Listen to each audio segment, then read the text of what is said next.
Right now, somewhere in your house, there's a first aid kit you barely think about. A bottle of painkillers in the cabinet. A phone that can call an ambulance in under a minute. You've probably never once considered that a broken leg could be a death sentence. It isn't, for you. It hasn't been for a long, long time. But you're carrying a body built for a world where it absolutely was.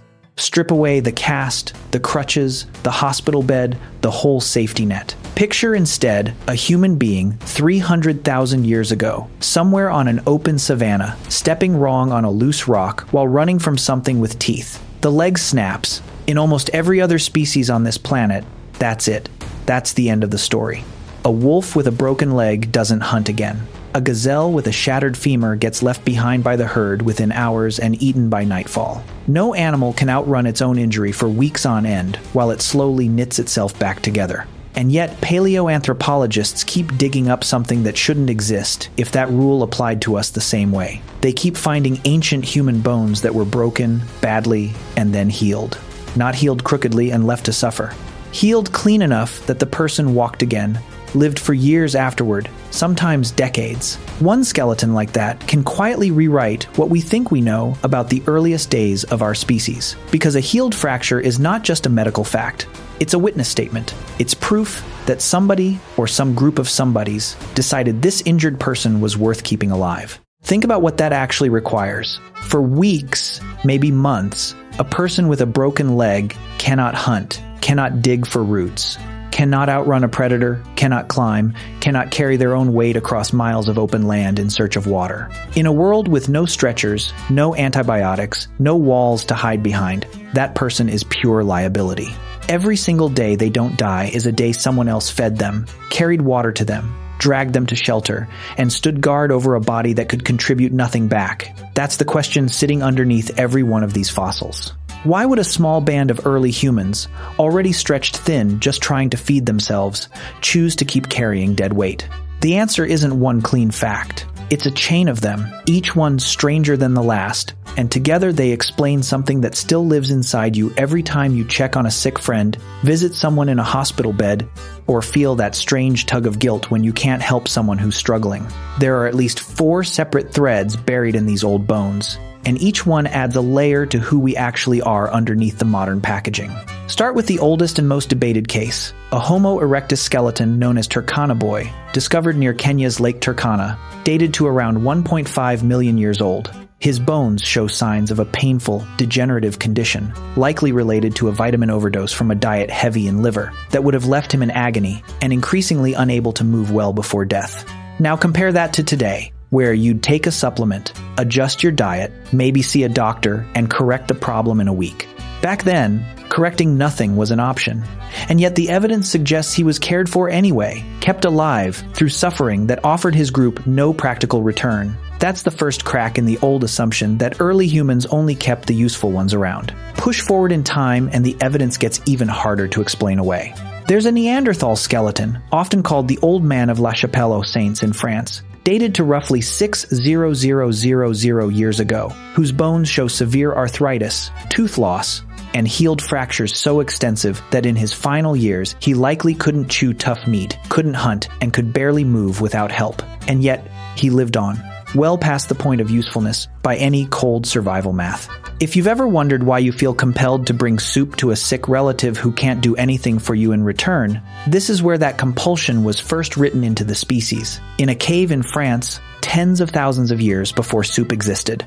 But here's where you'd expect the story to plateau, and it doesn't.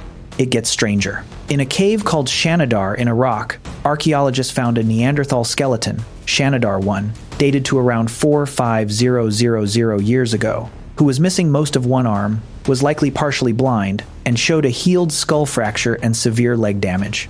This wasn't a man who got lucky with one broken bone. This was a man who should have died from any one of 5 separate catastrophic injuries, and instead lived for years, maybe a decade or more, clearly dependent on other people for basic survival the entire time. If you're waiting for the moment this stops making sense, you're not alone, because researchers who studied him asked the same question.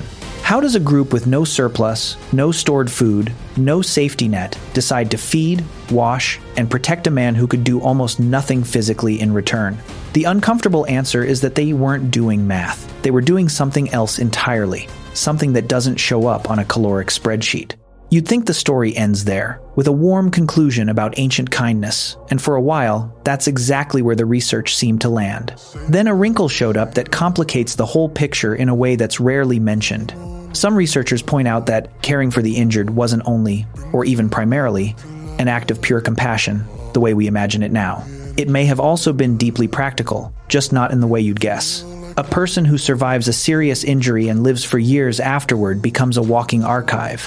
They remember which valley had water during the bad drought 15 years ago. They remember which plant looked exactly like a safe one but killed 2 people who ate it. In small, fragile populations, where knowledge lived only in someone's memory and nowhere else, an old, injured survivor wasn't dead weight at all. They were the group's library, the only place certain memories were stored. Keep that person alive, and you keep decades of hard-won knowledge alive with them, which flips the entire question on its head. It's not, why would they keep an injured person alive when they contribute nothing? It's, what did early humans understand about the value of a life that modern people have quietly forgotten? Because somewhere between then and now, we built hospitals, insurance systems, retirement homes, entire industries designed to do exactly what a small band of Neanderthals did instinctively around a fire 60,000 years ago, except we built it so efficiently that we stopped feeling the weight of the decision. You don't personally carry your grandmother to safety anymore. A system does it. But the instinct that built that system, the gut-level refusal to just leave the injured behind, that instinct is inherited, not invented. Here's the part almost nobody expects, though. The twist buried underneath all of this. The oldest confirmed case of long-term care for a severely disabled person doesn't come from a big-brained late Neanderthal or a modern human at all. It comes from a tiny individual known as Homo naledi, or in even more extreme framing among some researchers studying similarly ancient hominin remains, evidence that this instinct to protect the injured may stretch back further than the emergence of large brains, complex language, or anything we'd traditionally call advanced cognition. If that holds up, it means caretaking wasn't a byproduct of getting smarter. It might be one of the very things that made getting smarter possible in the first place, because a species that protects its wounded protects its knowledge, its bonds, its social glue, long enough for all of that to accumulate into something bigger. Compassion, in other words, might not be humanity's reward for evolving a big brain. It might be one of the tools we use to build one. Which brings it back to you, sitting wherever you're sitting right now, phone in hand, safety net of modern medicine, invisible but always there underneath you. The next time you feel that strange, almost involuntary pull to check on someone who's struggling, to sit with a friend in a hospital waiting room doing absolutely nothing useful except being present, that isn't sentimentality layered on top of your biology. That is your biology. That's a 200,000-year-old inheritance surfacing in a fluorescent-lit corridor. The same impulse that once kept a blind, one-armed man alive in a cave in Iraq for a decade, showing up again in you. In a waiting room, holding someone's hand for no practical reason at all. We didn't invent caring for the broken among us. We just forgot we were remembering it.